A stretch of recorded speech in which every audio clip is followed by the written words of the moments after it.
नमस्कार बच्चों, स्वागत है आप सभी के आपके अपने YouTube चैनल पे। ओके बच्चों, आज हम लोग पढ़ने वाले हैं ना क्वथनांक का उन्नयन। क्वथनांक का उन्नयन क्या होता है, इसकी प्रीवियस क्लासेज में हमने कुछ झलकियां देखी थी क्वथनांक के बारे में। ठीक है, यानी वह ताप जिस पर किसी द्रव का जो दाब है वो एक वायुमंडलीय दाब के बराबर हो जाता है, उसे हम क्या कहते हैं, क्वथनांक कहते हैं। उसी चीज को क्वथनांक का उन्नयन। अब देखिए, किसी भी शुद्ध विलायक में, यहाँ पे वही चीज लिखा है जो मैं बोल रहा हूं। ठीक है, किसी भी शुद्ध विलायक में जब अवाष्पशील ठोस मिला देते हैं आप, तो क्या होता है, उसके बॉइलिंग वाष्प दाब तो कम होता है, परंतु उसके बॉइलिंग पॉइंट में वृद्धि हो जाती है, और इसी वृद्धि को हम कहते हैं उन्नयन, यानी क्वथनांक का उन्नयन होता है। ठीक है, जिसे डेल्टा टीबी से प्रदर्शित करते हैं। देखिए, कह रहा है जब किसी अवाष्पशील पदार्थ को किसी द्रव में मिलाया जाता है तो द्रव के वाष्प दाब में कमी आ जाती है। देखिए, जब किसी द्रव में, जब किसी वाष्पशील पदार्थ ठोस को आप किसी द्रव में मिलाएंगे तो द्रव के वाष्प दाब में कमी आएगी, ये स्वाभाविक है। अतः विलयन का वाष्प दाब वायुमंडलीय दाब के बराबर होने में, अब देखिए, अभी इसके पहले हमने एक एग्जाम्पल के माध्यम से समझा था, तो अब देखिए, विलयन का जो वाष्प दाब होगा वायुमंडलीय दाब के बराबर होने में अधिक ताप की आवश्यकता होती है, अर्थात विलयन का जो क्वथनांक होता है वो शुद्ध विलायक की तुलना में बढ़ जाता है। उसे क्वथनांक का उन्नयन कहते हैं, जिसे डेल्टा टीबी से प्रदर्शित करते हैं। अब आइए इसको एक ग्राफ के माध्यम से समझते हैं। ठीक है, एक ग्राफ लेता हूं मैं, एक ग्राफ ले रहा हूं जैसे एक्स वाई एक्सिस पे।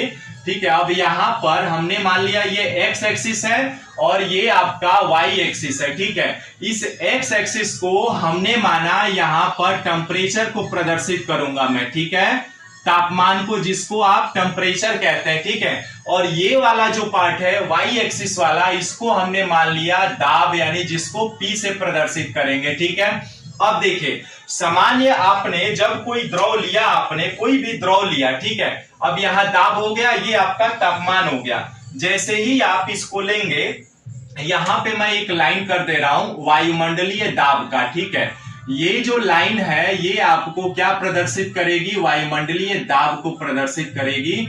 मैं इस तरीके से इसको लाइन खींच करके और बना दे रहा हूं। ठीक है, ये वायुमंडलीय दाब को प्रदर्शित करती है। क्या होगा, वायुमंडलीय दाब। ठीक है, वायुमंडलीय दाब हो जाएगा, और ये वायुमंडलीय दाब कितना होता है, 1 एटीएम होता है। ठीक है, और 1 एटीएम किसके बराबर होता है, 1.013 बार के बराबर होता है।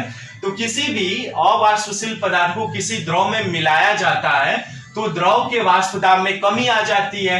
अतः विलयन का वाष्प दाब वायुमंडलीय दाब के बराबर होने में अधिक टेम्परेचर देना पड़ेगा आपको। ठीक है, तभी तो इंक्रीज करेगा उसका बॉइलिंग पॉइंट, और इसी चीज को हम कहते हैं, जब उसका वृद्धि होगी तो उसे क्वथनांक का उन्नयन कहते हैं। और उन्नयन का मतलब ही होता है बढ़ना, अधिक होना, या क्या होना, वृद्धि होना। ठीक है, अब चलिए, यहां पर हमने क्या किया कोई शुद्ध विलायक लिया। ठीक है, यहां पर एक टेम्परेचर, ये तो 0 है, यहां पर हमने एक रूम टेम्परेचर पर ले लिया, मान लिया 25 डिग्री सेंटीग्रेड है। ठीक है, अब यहां पे जब ये आपने लिया तो यहां 25 डिग्री सेंटीग्रेड पर इसका कुछ वाष्प दाब, इसका वेपर प्रेशर होगा, दाब होगा, जिसको आप P1 नॉट से प्रदर्शित करते हैं। अब जैसे ही इसका, अब यहां पर आपने क्या लिया, यहां पर आपने लिया शुद्ध विलायक H2O लिया, जिसका क्या होता है, वाष्प दाब अधिक होता है। ठीक है, तो जैसे ही आपने इस टेम्परेचर पर लिया तो इसका कुछ वाष्प दाब होगा, हमने मान लिया इस पॉइंट पर इसका वाष्प दाब है। अब इस वाष्प दाब को बढ़ाने के लिए जैसे जैसे आप टेम्परेचर बढ़ाओगे, ये मान लीजिए आपने टेम्परेचर बढ़ाया और बढ़ाते बढ़ाते ये आपका यहां पर जा करके टच हो जा रहा है, यानी यहां पर आ गया। ठीक है, यहां पर आ गया, यानी इस पॉइंट पर आकर मिल गया, तो क्या होगा, इसका जो आपका क्वथनांक होगा वो क्या होगा, इस एक वायुमंडलीय दाब के बराबर हो गया दाब, तो यहां पर इसका बॉइलिंग पॉइंट आ जाएगा। मान लेते हैं, अब यहां से यदि पॉइंट आपने खींचा तो देखिए कितना टेम्परेचर बढ़ाया आपने, देखिएगा ध्यान से, यहां पर इसका टेम्परेचर देते देते यहां पर आ रहा है, इस पॉइंट पर टेम्परेचर आकर के मिल रहा है। ठीक है, तो यहां पर हमने मान लिया शुद्ध विलायक ले लिया हमने, और शुद्ध विलायक हमने H2O ले लिया, ठीक है। H2O ले लिया तो शुद्ध विलायक का आपका वायुमंडलीय दाब के बराबर हो गया, यानी ये आपका क्या हो जाएगा, टेम्परेचर आपका बॉइलिंग पॉइंट हो जाएगा, ठीक है। यानी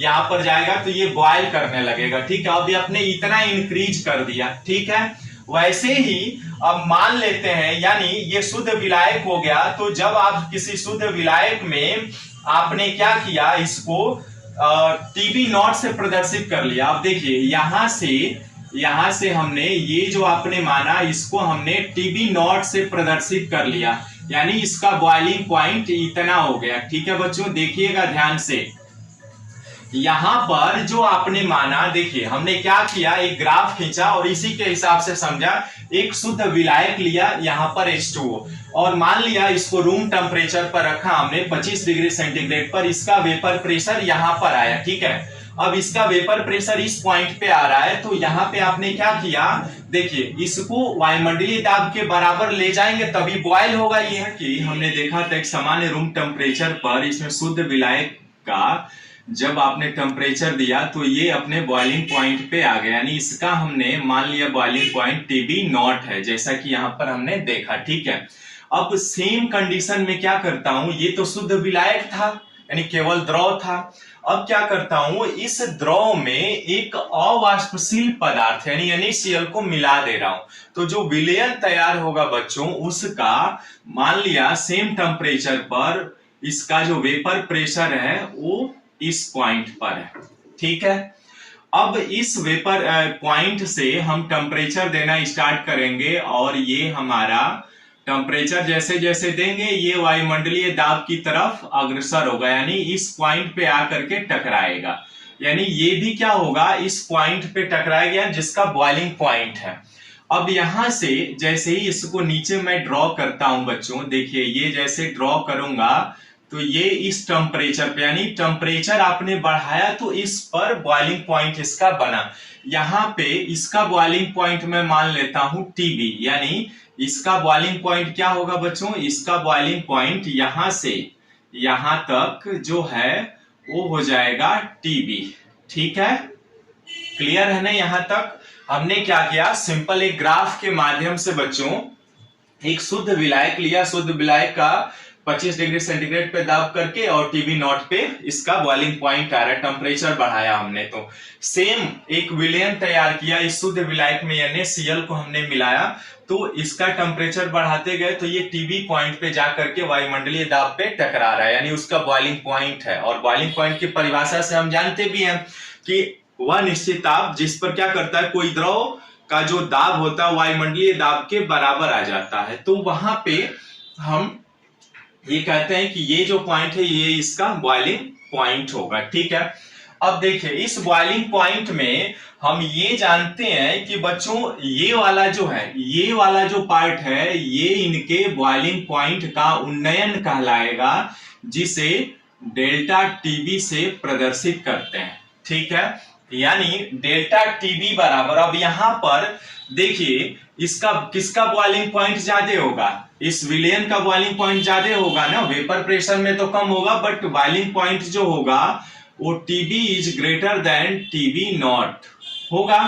अब चूंकि इसका जब डिफरेंस निकालेंगे आप, क्योंकि यहाँ पे क्वथनांक का उन्नयन हो रहा है, वृद्धि हो रहा है, तो डेल्टा टीबी का मान आप निकालेंगे तो क्या होगा, टीबी माइनस टीबी नॉट, यानी अधिक बॉइलिंग पॉइंट किसका है, टीबी का, ये विलयन का है, विलयन का आपका क्वथनांक है, ठीक है।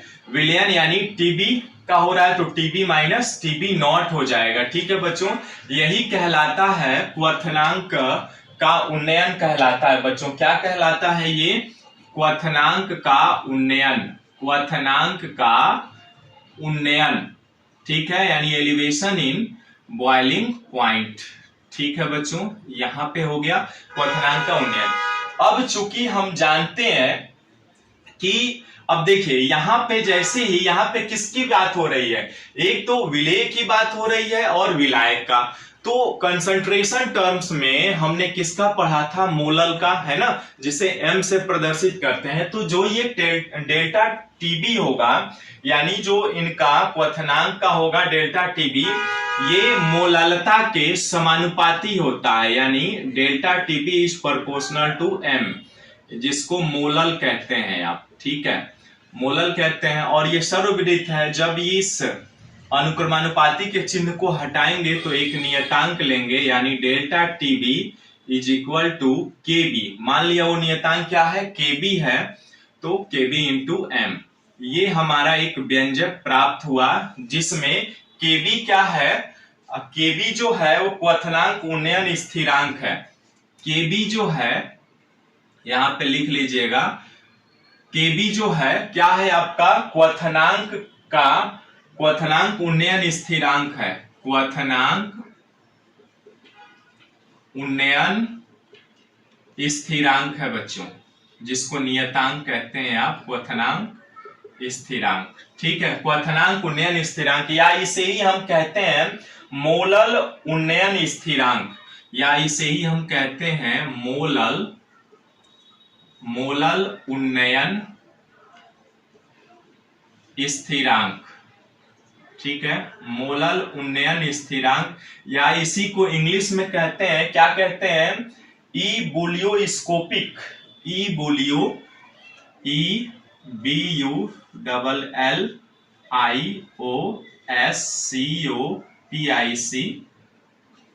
इबुलियोस्कोपिक कांस्टेंट कहते हैं बच्चों, इसको कांस्टेंट कहते हैं, ठीक है। या इसी को हम एक और नाम से जानते हैं, मोलल एलिवेशन कांस्टेंट। केबी को क्या कहते हैं, मोलल जो होगा, मोलल एलिवेशन कांस्टेंट भी कहते हैं, मोलल एलिवेशन कांस्टेंट, ठीक है बच्चों, इसके नाम है ये अलग अलग, ठीक है। केबी जो है क्वथनांक उन्नयन स्थिरांक है, या इसे ही हम कह सकते हैं मोलल उन्नयन स्थिरांक, या इबुलियोस्कोपिक कांस्टेंट, या मोलल एलिवेशन कांस्टेंट, ठीक है। अब देखिए बच्चों, केबी का जो इकाई होता है केजी मोल इनवर्स 1 होता है, केजी मोल इनवर्स 1, किसका, केबी का इकाई, यानी मात्रक जो होता है बच्चों, वो क्या होता है, ये आपका होता है, ठीक है, केल्विन केजी प्रति मोल, या मोल इनवर्स 1, ओके।